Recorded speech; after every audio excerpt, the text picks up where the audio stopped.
पाक सल्लल्लाहु अलैहि वसल्लम की ज़ात मुबारक पर मैं हूं आपका मेज़बान एडवोकेट आतिफ और आप देख रहे हैं मेरा यूट्यूब चैनल आतिफ पाकिस्तानी अल वकील। आज की ये वीडियो जो है वो सिविल केसेस के हवाले से है। सिविल नोयत के जो केसेस हैं, सिविल मैटर्स जो हैं उनके हवाले से कि अदालतों के अंदर जब कोई सिविल दवाजात दायर किए जाते हैं तो उसके अंदर कुछ अहम जो है वो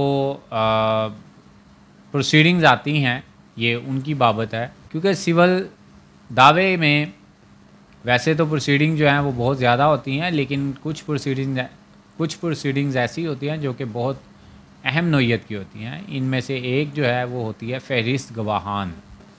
ये जब दावा दायर किया जाता है, जवाब दावा दायर हो जाता है दूसरी पार्टी की तरफ से, इसके स्टे एप्लीकेशन के ऊपर जब बहस हो जाती है, उसका जब ऑर्डर आता है तो ऑर्डर जब राइट आउट होता है तो उसके अंदर जो है वो ये भी मेंशन होता है इशू फ्रेम जिसे कहते हैं। इशू फ्रेम के साथ लास्ट में लिखा जाता है कि विद इन 7 डेज़ जो है वो फहरिस्त गवाहान दोनों पार्टीज़ जो हैं वो अपनी अपनी मुहैया करें अदालत के अंदर। ये बहुत अहम नोयत का पॉइंट होता है, जहाँ पे अगर कोई मिस कर जाता है तो इसके जो नताइज हैं वो ख़तरनाक होते हैं। ये कोई मामूली स्टेज नहीं होती कि इशू फ्रेम के विद इन 7 डेज़ जो है वो फहरिस्त गवाहान दी जाए।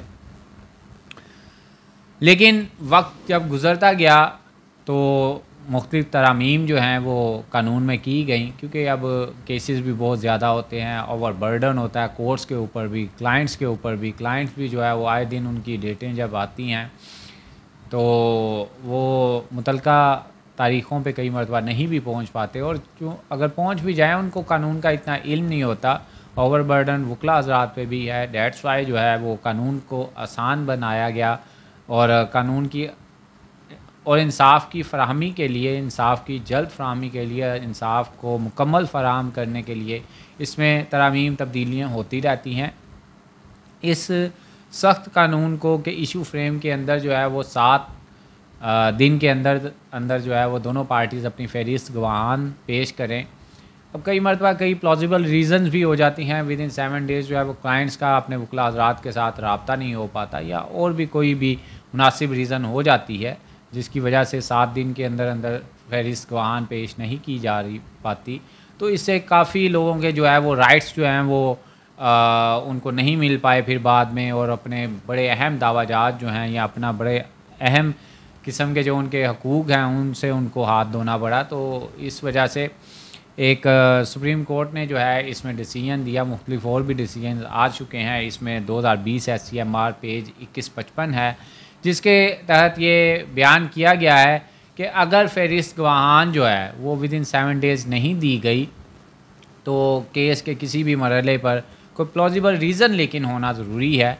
उस प्लॉजिबल रीज़न को मेंशन करते हुए आप केस के किसी भी स्टेज पे वो फहरिस्त गवाहान दे सकते हैं। और इसके अंदर ये भी थोड़ा सा मौजूद होना चाहिए कि प्लॉजिबल रीज़न के साथ साथ वो फहरिस्त गवाहान के अंदर जो गवाहान है उसकी भी नोयत का फिर बताना पड़ता है कि ये कितने अहम हैं, कितने ज़रूरी हैं इस दावे के लिए।